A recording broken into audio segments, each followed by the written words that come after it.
Hello, this is Patrick with Roy's, and today we'll be fixing some of the issues people ran into with our last video and Godot's HTTP request node. We'll also be answering some of the questions people had about Ollama and DeepSeek, as well as giving some tips, so stay tuned for those. Alright, let's dive right in.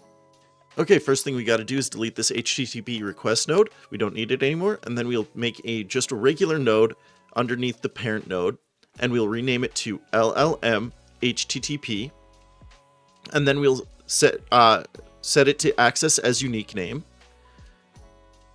And then we'll give it a script called LLM HTTP. Okay, first thing we're going to do is define a signal called onResponseReceived, and it'll take in a variable type of data. Then we'll define these variables at the top.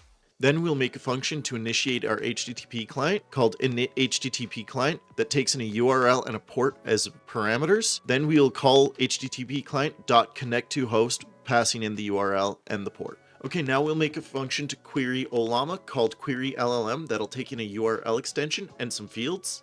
First thing in this function, we'll see if the request thread is started, and if it has, we'll just print an error. Then we'll set our variable shouldExit and hasSentRequest to false.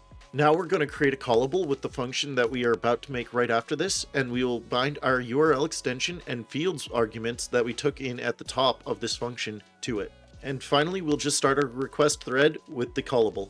Now we're on to the handle HTTP request function that takes in a URL and fields as arguments. We'll make a packed array to hold the response body. Then we'll make a while loop that will run as long as shouldExit is set to false. Now poll the HTTP client. Now when the HTTP client is connected and it hasn't sent the request, we'll send a request to the LLM. To send the request, we'll set hasSentRequest equal to true, we'll stringify the fields, and then we'll set the headers into a packed string array. Then we'll send off the request using the method post, the URL, headers, and JSON body, and then we'll print out the result. Now we'll make a while loop that checks for if the HTTP client has a response, and if there is a body in that response. We'll add the chunks of the body to the response body byte array that we made at the top of this function. If the chunk's empty, we'll break out of the loop. We'll parse the JSON response into a dictionary with a function where you'll make right after this.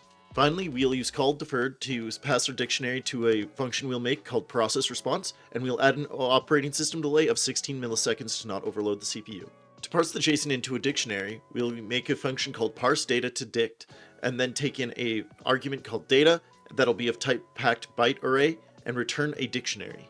If the data we receive is null, return an empty dictionary. On the data, call getString from UTF-8 and store that result in response text. If the response text is empty, return an empty dictionary again. Now parse that JSON string into a dictionary. Now return that parse data if it's of type dictionary, or else just return an empty dictionary. Now to process the data we got from the LLM, we'll make a function called processResponse that'll take in a data of type dictionary as an argument. We'll check if that data is empty. If it's not, we'll emit the signal that we made at the start called onResponseReceived, and we'll pass in that data. Finally, if Ollama has finished sending us data, we'll just shut down the thread. Last but not least, we'll shut down the thread once this node leaves the tree. Now to use this, we'll update the script we made in the last video.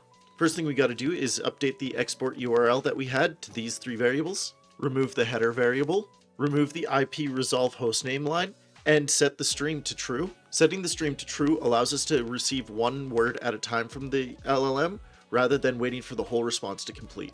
Now we'll initialize the HTTP client that we made, passing in the base URL and the port. We'll connect to the signal. We'll update the onRequestComplete function to only take in a dictionary, and then we will remove the line parsing the JSON. And finally, we'll change the HTTP request to queryLLM. Alright, now you should have a system that works with an LLM and streams one word at a time rather than having to wait for the whole response. This should be much faster and more usable in video games. Alright, so I promised you a tip at the start of this video, so here it is. If you want Ollama to remember your chat history rather than just generating a new refresh response each time, you can use this URL instead of the generate one that we were using, and use the data format something like this. Alright, if you like this video, please like and subscribe, and if you have any suggestions or questions, please leave them in the comments. Thank you very much. Bye. Oh, and we are just trying out this format, so if you liked this format, please let us know, and if you don't like this format, also please let us know.